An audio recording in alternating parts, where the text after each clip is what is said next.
Good morning, gorgeous. Good morning, gorgeous. Don't forget to smile. As you look radiant as you are the queen of your Nile, wake up, beautiful. It's time to spread your wings. Open up your window and hear the songbirds as they sing.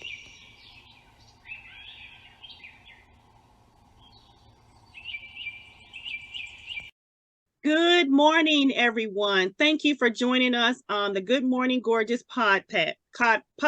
I'm yours, Larissa Williams, I'm Sharonda Steele. and welcome to Good Morning Gorgeous, your Saturday morning dose of inspiration. And today, joining us on the show, we have Dr. Janice Wyatt-Ross. Thank you so much for joining us today. Good morning. Good I was morning. telling I was telling Larissa that when I first started my doctoral journey, I had reached out to you to serve on my committee in those earlier years. It took forever to finish it. But I was like, oh my gosh, I can't believe that she will be on today. I'm excited. Well, good. I'm really excited. Because now I'm Dr. Sharonda Steele. Yes, you are. You did it. It doesn't matter how long it took. Guess what? You did it. It's done. Yeah. That's right. That's it. That's the main thing right there, that you completed it. That you completed it. But thank you so much, Dr. Ross, for joining us today on the Good Morning Gorgeous podcast. We are so happy that you were able to join us today. We're going to go ahead and get started. Thank you. And so what I'd like to ask you, tell for those viewers that do not know who you are, please let our viewers and our listeners know, who is Dr. Janice Wyatt-Ross? Some days I would want to know that myself. Yes. It depends on the day. Let's start with the current. Currently, I am the program director for Success Academy of Fayette County Public Schools. Success Academy, right now, this year, we have two pathways. We have a virtual pathway where we service students who are in 6th grade through 12th grade. They have all of their education wherever they have internet access, but they do have to be currently residing in Lexington or Fayette County, Kentucky. And we also have what we call a re-engagement center. Most people might connect with that with a dropout prevention center, where we serve students who are ages 16 to 21 that have either dropped out of school, have not been in school in 2 years, or they're over age and undercredited.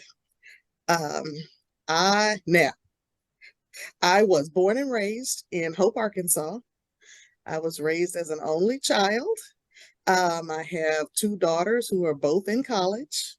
They're in college? Yes, they're in college. It's been that much time. I am baffled right now. Yeah, my oldest is a senior at Ohio State University. She graduates in May. And my youngest is a junior at the University of Alabama. Oh my gosh.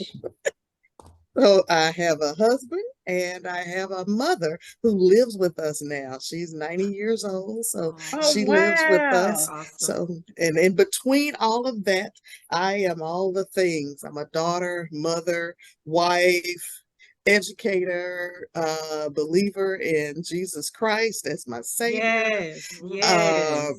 I love social media. I'm addicted. I do my best work on Twitter, but I'm addicted to TikTok. I love scrolling through Facebook. I don't post that much on Facebook, but I love scrolling. So I am all the things. Wow. I mean, I think even though, like, when you don't see someone for a very long time, like, you still, especially when they have children, you still picture them as being little. Yeah, yeah, you do. And the fact that they're both in college is just, yeah, it is. That makes sense though, because Jalen graduates high school this year, so it makes sense. Yeah. Wow. Jalen. Remember, you had Jalen and y'all when he was, wasn't even in school yet. Right, that's what I'm saying. Oh, yeah, he wasn't even, and he graduates this year, so time is really flying. Yes, time waits for nobody. Right. No, nobody. I tell you what, thinking about, how you and I have run into each other on several different occasions. And I was it just popped in my mind earlier today to think about where you are at the Success Academy. And I remember the time of frustration. Ooh. For you. Yeah. From what you were dealing with in the school system. And I'm going to say this, trying not to get emotional, because you and I had conversations on several different occasions. But your time is now. Yeah. Yeah. In the areas where you wanted to be. Yeah. It was just delay, not a denial. Yeah. Not a denial, but it was absolutely. Just a delay. Yeah. And God has opened up something bigger than you thought. Yeah. You were asking for something small. Right. Right. Absolutely. God opened the door of opportunity for something huge. Yeah. And you are walking in that right. Yeah. I'm trying not to cry. Yeah. Wow. You are walking in that right now, because I know your moment of frustration, because I was there. We met several times talking about it. And that's the one thing that I tell the students. They think that they look at us as adults and they think that we have it all together. And I'm saying, I don't have it all together. I was talking to a young lady just yesterday. I said 2017, from June of 2017 to August of 2018, I was on public assistance. I was on public assistance. My job was a part-time salesperson at Lane Bryant. And, people, you were saying that during the time of struggle, but those are the lessons that you have to learn. And I was it got to the point where I was so grateful. I was so grateful to have that job at Lane Bryant, because I had been so depressed. I had been so just thinking that had my self-esteem had plummeted, because I knew what I had done. I had gotten my bachelor's, I'd gotten my master's, I'd gotten my doctorate, but I couldn't find a job. Nobody would hire me. I was, I had all the labels and all the things that they say. I was not easy to get along with. I was a lone ranger. I was aggressive. I was mean. I was all of that they say. And covering up, what one boss told me was that, I've heard about Dr. Ross. I'm intimidated by her. You don't know me. I've never met you before. And people are telling me, you better watch your back, because he's going to get rid of you. He's going to pink slip you. And at that time, in all of my arrogance, I'm thinking, he's not going to pink slip me. The students love me. The teachers love me. Some of the parents love me. He's not going to get rid of me. I'm too invaluable. In all of my arrogance, I had to, as much as I tried on the outside to be humble, and God will put you in a situation. We always say that God knows my heart. And that is true. He knows your heart better than you know your heart. He knows all the oracles and ventricles and veins and all of those chambers better than we do. He will put you in a situation to test you, to see what you're really made out of. Wow. So he put me in that situation to see what I was really made out of. And it hit me one day when I was working at Lane Bryant. This lady came in. She had not worn, they taught me how to do bra fittings. The lady had not worn a bra in 2 years. Wow. Because she couldn't find one to fit. I took 2 hours just fitting and trying and fitting and trying, fitting and trying. And we finally found one that worked. And you could just see her shoulders rise up. And she felt so much better about herself. And I said, that's it. Yes. That's what I'm here for. I'm here to serve. I'm here to serve others, no matter where I am, no matter what situation I'm in. I'm here to serve others. That I have it, that I can, and that's what I am. I'm a servant. I love that. And foremost. I love that. Absolutely. When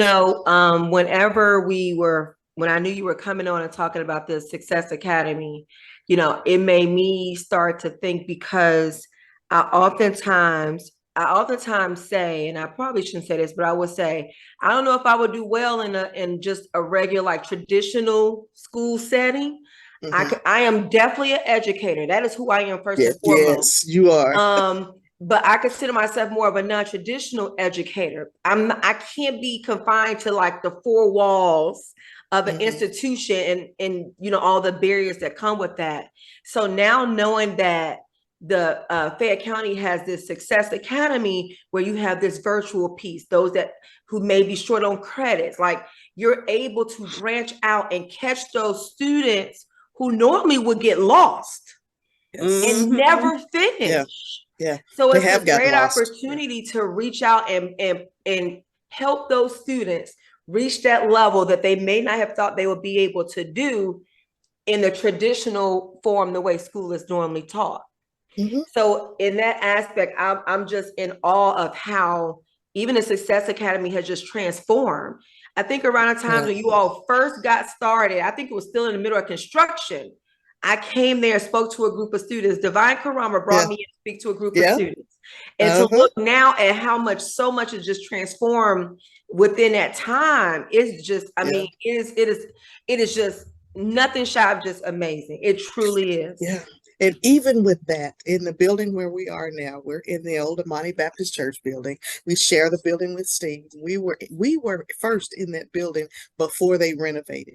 They had not done any renovations, and we were there. And just to think, my life parallels Success Academy. We were in the building that was scheduled to undergo renovation. We had to move in there. At the end of that year, we moved out. We moved into another temporary location. And then while we were there, the pandemic struck. But they were also moving another program in on top of us. So then we had to go home. We were a program without a building. Wow. We had nowhere to go. And then after the pandemic, we moved in to our permanent location. And now we are able, and through all of that, we were still successful. We still graduated students.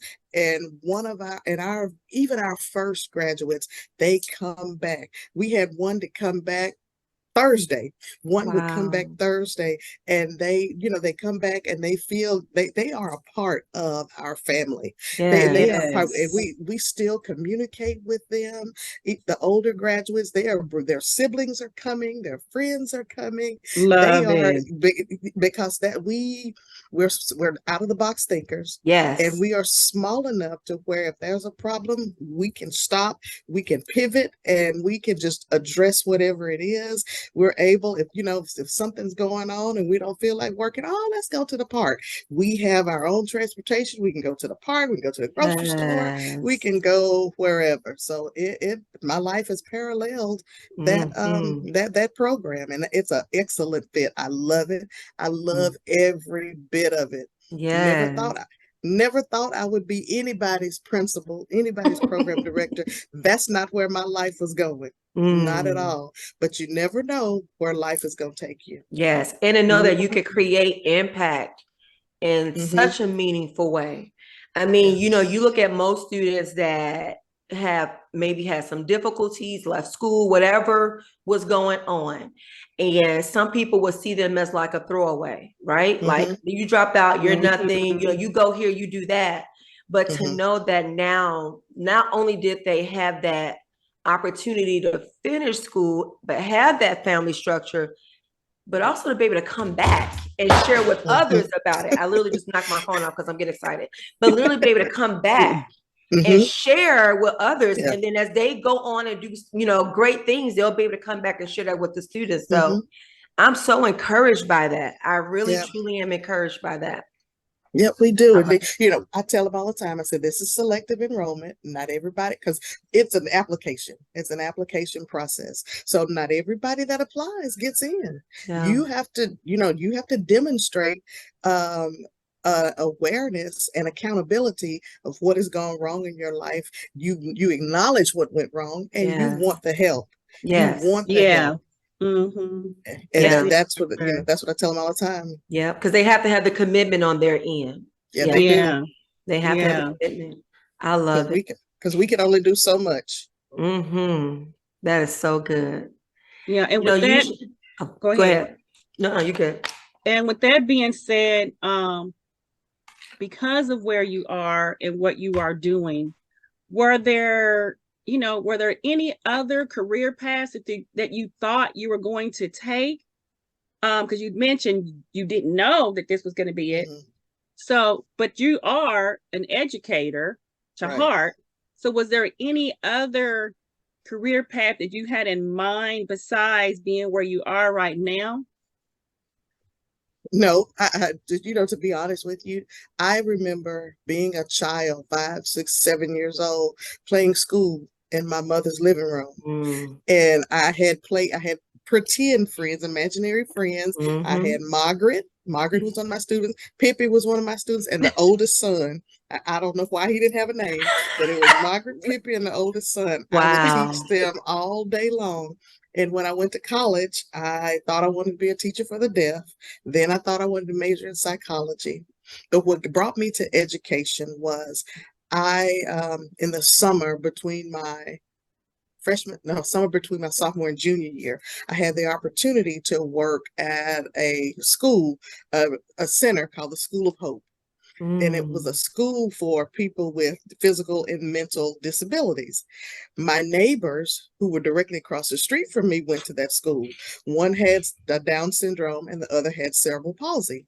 So I worked there that summer and I saw these adults that were my age living in apartments, and they would take them, the caretakers would take them to go shopping and spend their money. And I started asking questions. Okay, if y'all are getting these checks, how much are you getting? I don't know. Well, I have a checking account and they help me with that. You mean you don't know how to balance your checking account? That's just simple addition and subtraction. So I helped them learn how to balance a checkbook. And one of the young ladies said to me, "This is easy. I can do this. Nobody has ever taught this to me before." And I started thinking, I'm like, if it's that simple. So I went home and I asked my neighbors, "What's your name? What's your address? What's your phone number?" "I don't know.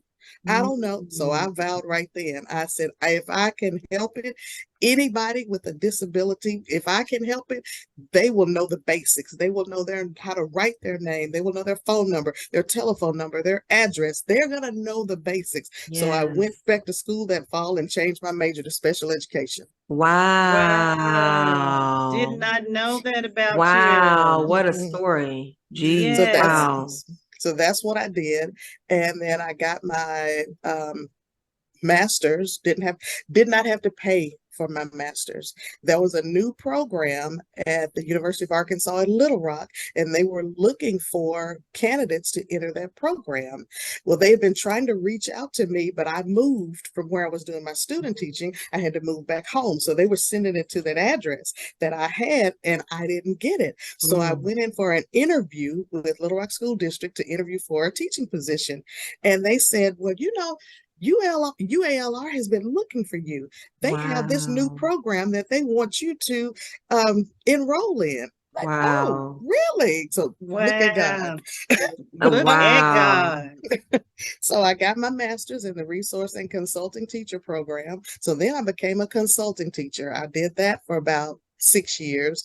And then I became a central office administration with Section 504, still in the realm of education.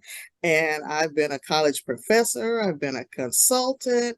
I've done just about everything from elementary resource teacher, elementary, middle, high school, college. I've done just about everything. All of that prepared you for the Success Academy. It did. Yes. It did. Yeah. It did. Yes. All those experiences, all those pieces. Yeah. I oftentimes say, like, I've been very blessed to have worked with every single age demographic. I used to say from cradle to grave, but then I didn't like using the word grave. So I would say from cradle to cane. I've been working with every single age demographic. And I think having those little pieces of experiences all get me to a place to where I am now. Yeah. And I feel like sometimes things happen in our lives and we don't understand why, but it's literally just Mhm. preparing us for the what's next. Yeah. Yeah. You know, I feel like I'm in transition for something. Well, I like I shared earlier today, there are things that God is doing, and I'm like, what? You know, just to even like last Saturday, attending my my half sister's mother's wake and funeral, and I have not seen my dad, and I can't even tell you the last time I just Saturday, I was totally shocked to even see him. When I drove in, I'm like, is that Larry Patterson? You know, I called him out by name. Is that Larry Patterson? And I hadn't talked to him since my oldest son, Jalen, was a freshman in college. So that's 4 years ago. And then all of a sudden I got a phone call. So, you know, being able to transition, that's what you got your mind. That's what we've been talking about mindset all day. Mindset and mental things. We have to, you know, there are things that we have to let go of. There are things that we just have to, you know, I'm allowing God to use me. Like, you know, I'm trying to keep myself humble and just like, I'll be like, okay, Lord, order my steps today. You know, because What's the lesson? Yeah. Exactly. What's the lesson? You've given me this assignment. What's my lesson? That's what am I supposed to learn out of all of this?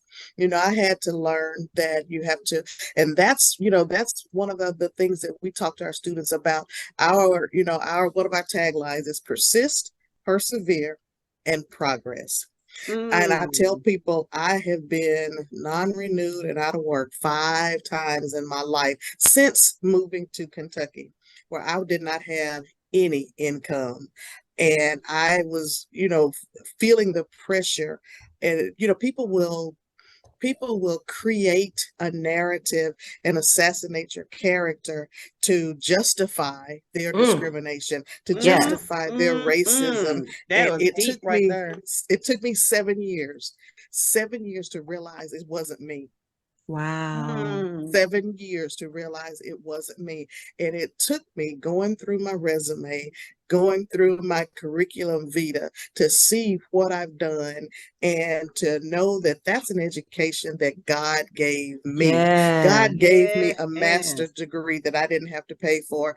I was fired from a job in Kentucky, the job that allowed us to get here so that I could go to school at University of Cincinnati.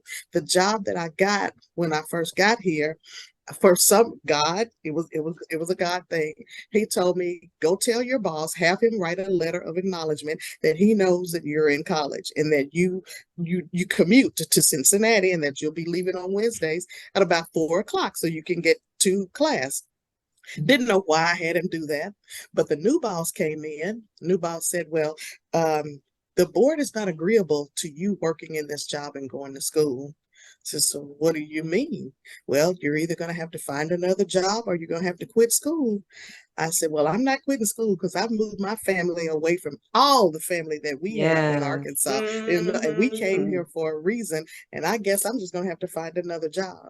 So I went and found another job as a college assistant professor at the University of Cincinnati that paid for my doctorate. Well, all right. I didn't have to pay for that either. Won't God do it? Won't He do it? Yeah. Every time. I didn't have to pay for that either. Yeah. So, you know, every time I come up against some opposition, I know that something's getting ready to happen. Yes. The more good you do, the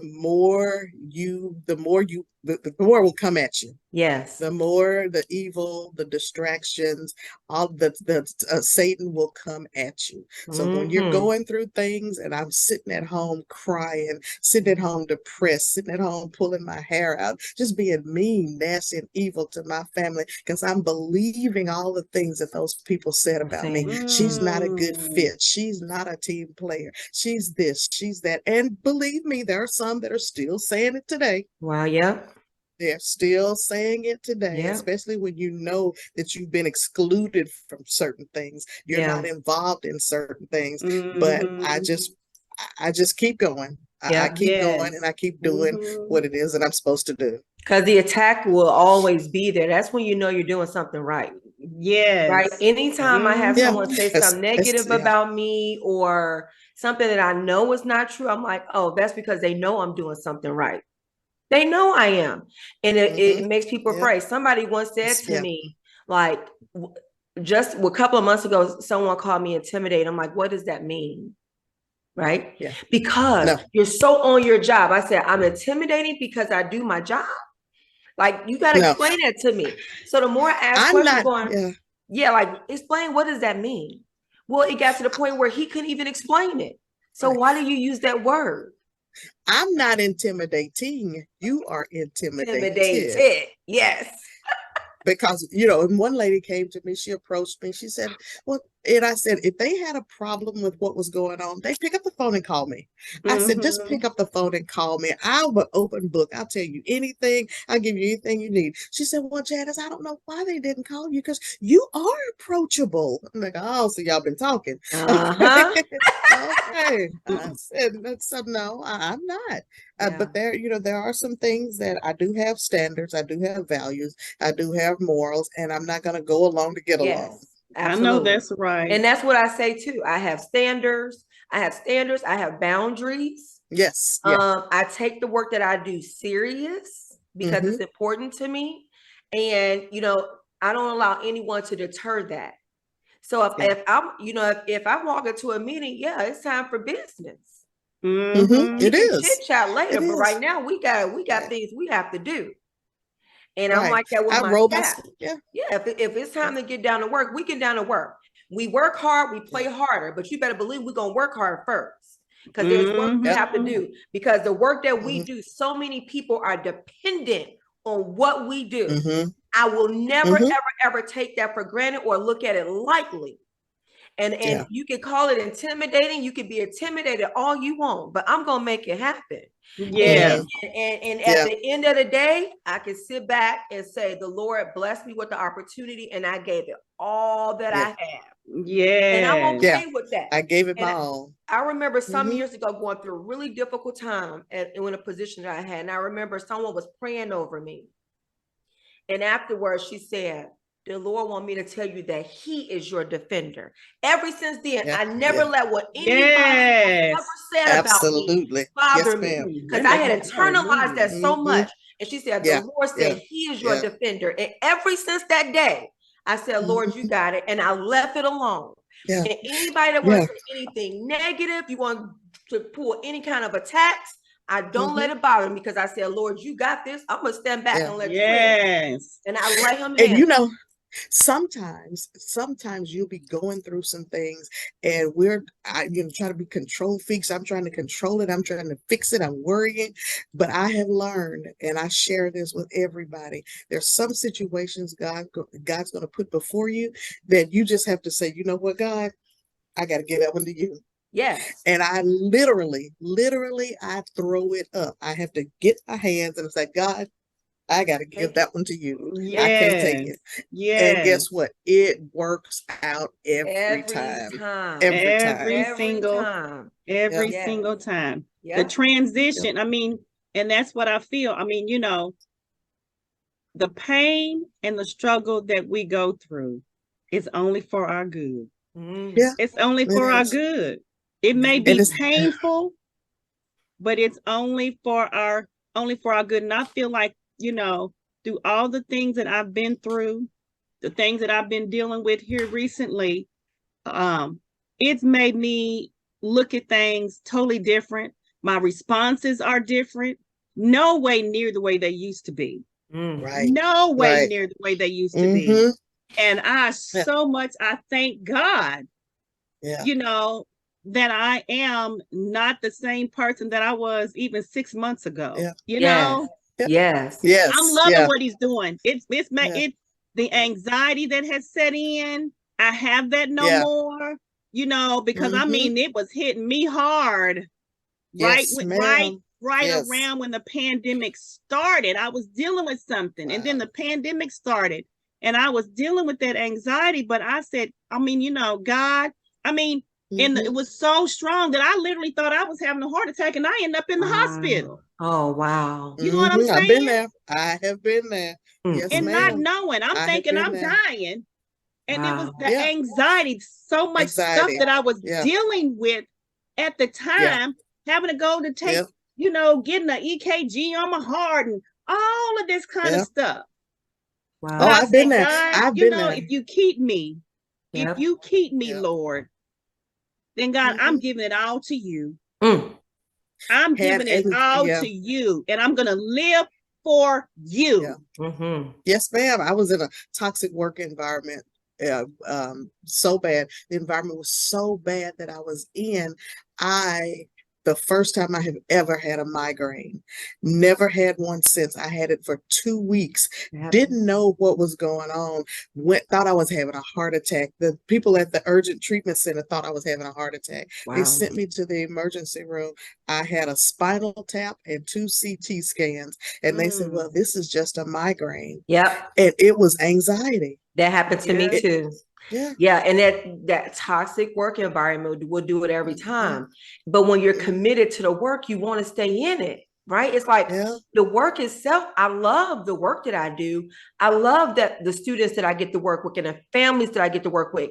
But if the environment is not safe and healthy for you, sometimes you got to let it go. Because it was I had never even, I've heard people talk about migraines, but I had never experienced it before. And to get that sick, I mean, I was vomiting. I had never experienced that before. I was like, what is happening to my body? And that's exactly what it was. And you're talking about the response that you have and other responses. A lot of people don't like my leadership style. They don't like my managerial style because I'm not confrontational. That doesn't mean a situation is not addressed. That doesn't mean situations, adults and students won't be held accountable. I'm just not confrontational. I'm not going to get in your face and say, you shouldn't have done this or you shouldn't have done that. But I'll weave it in the conversation, and I'll weave it in so good. When I say it, they'll look like, oh, how did she know? I said, just because I don't say anything doesn't mean I don't see it. Or just because I don't say it doesn't mean I didn't hear it. But that's right. I heard you. I picked up on it. I didn't say anything, but I picked up on what you were saying. Oh, you heard that? Sure did. And you know, there's so many other women out there, women in general, but specifically, you know, Black women that have these experiences, right? Or that are called these names, aggressive, and this and that, intimidating. And many of them, they do internalize it and they think something is wrong with them. You know, and I'm hoping that if someone is listening to this today, for you to understand that, you know, there are some things that are within our control that we do need to hold a mirror up and see for ourselves what part of us that need to change. But there are some pieces of us that is not you. And don't allow what someone else or their label for you to put that on yourself. Absolutely. Like, you know who you are and you stand firmly on that, because if you don't, then every single label that someone would try to put on you, you will accept that if you don't have your own. It's like going into a store and it has this label that somebody put something on top of it. You can always tell the difference. And that one, if they put on it, it's easy to peel that sucker off because that is not you. It does not go there. It does not belong there. And I'm hoping that if someone is listening, they will really, really hold on to that. It took me a long time to learn that, but I'm so grateful I did. And I've gotten so much a level of peace that I never even knew existed once I began to let those things go and allow God to be my defender. Absolutely. Amen. I told you 7 years a year. The 7 is the number of completion. It took me 7 years to realize it wasn't me. When you first said 7, that's the first thing I thought about, the number of completion. Wow. This was so good.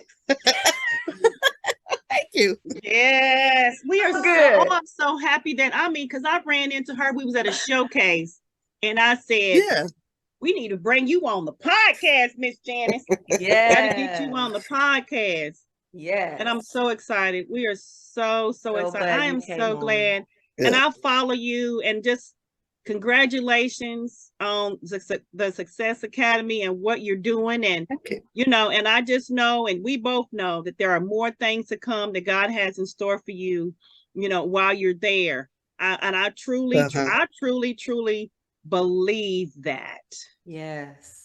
Well, I receive it. I receive it, and I'm just there doing my part. Yeah, I'm there doing my part. Like I said, I don't have to be at the head of the table to do the work.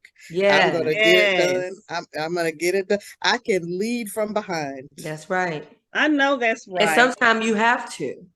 Yeah. Lead doesn't always mean you in the front of the line. Sometimes you're at the back. Sometimes you're in the middle.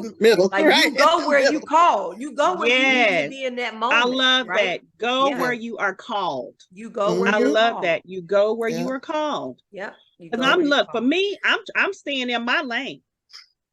I'm telling you, and that's another thing. I'm not gonna step outside of my lane. I mean, there are people that try to say, "Oh, Larissa, you should be doing this. Oh, Larissa, you got your demeanor. You would do so good selling real estate." No, I wouldn't. Yeah. You may think, but that's not one of my gifts. Yeah, that's not my gift. So I'm staying in my lane. Oh, are you a teacher? And I mean, so many people think I'm a teacher. I don't know whether it's my glasses, the way I wear my hair. Your hair, your glasses, right? You're both of them. I don't know. But for years, people always thought I was a school teacher. Yeah, teacher, yeah. And I'm like, no. You know what I always say is, imagine cars driving on the highway. Someone get out of that lane when they're not supposed to, and it's catastrophic. It can cause accident, and it can hurt many people in the process. So stay in your lane and drive at the correct speed, and we'll keep it moving. Keep it moving. We'll keep it moving. Get out of my lane, and I won't come in yours. And we'll keep it moving. And that's another thing. While we're in our lane, we can't share our vision with everybody. No. Because you got people that will try to jump in your lane driving your car. Yeah, okay? Absolutely. You can't. Well, and that's the thing. Yes, every car think about cars on the road. Everybody is going in the same direction, but they have different destinations. It's not my job to be in your car figuring out where you're going. I'm in my own vehicle. I got my sights set on where I'm going. I gotta write that down, honey. I know. Oh my goodness, Sharonda. Although I am aware that you are there, right? Because you have to see the big picture on the road. I'm aware that you're there, and I am aware that you are going somewhere. It's not up for me to determine where that is and how you gonna get there. That's why I stay in my lane and you stay in yours, and we keep it going. Yeah, keep it going. Absolutely. I love this was that. So good. I do. That was good. I needed this. Thank you. I'm so glad to see you again. This was a really nice surprise. It really was. This was a great surprise. This was so awesome. You want to ask that final question? I will ask this final question of you, Miss Janice.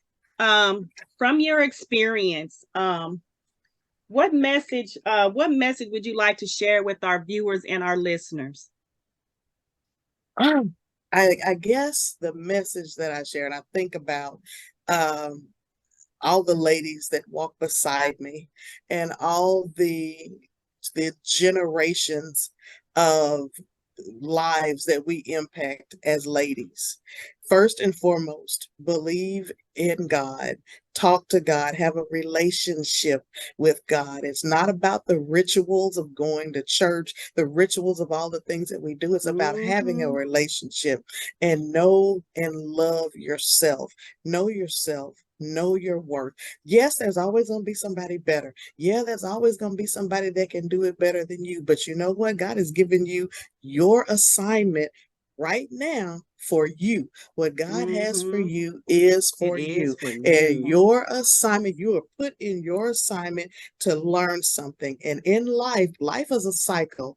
We're either going into trouble, in the middle of trouble, or coming out of trouble. That is everybody is going to have that same cycle of life. And just keep your eyes above. Keep looking above and keep living for what is right. And always be willing to learn. Don't think that you have it all together, and don't look at everybody else that think that they have it all together, because nobody has it all together. People are suffering, people are struggling, and they're trying to put together this image that everything is all right, and they're not. But love yourself. I love it. Yeah. That's awesome. That's awesome. Thank you so much again, Dr. Janice, for being on the podcast with us today. It has been truly a blessing. Truly a blessing. Now my internet wants to start. Well, we're ending today anyway, so I think we're getting ready to get off, so we're good. So thank you for everyone for joining us today. And as we always end our show, we want to let our viewers and our listeners know to always find yourself, believe in yourself, and love yourself. Bye-bye, everyone. Bye. Have a great day. Bye.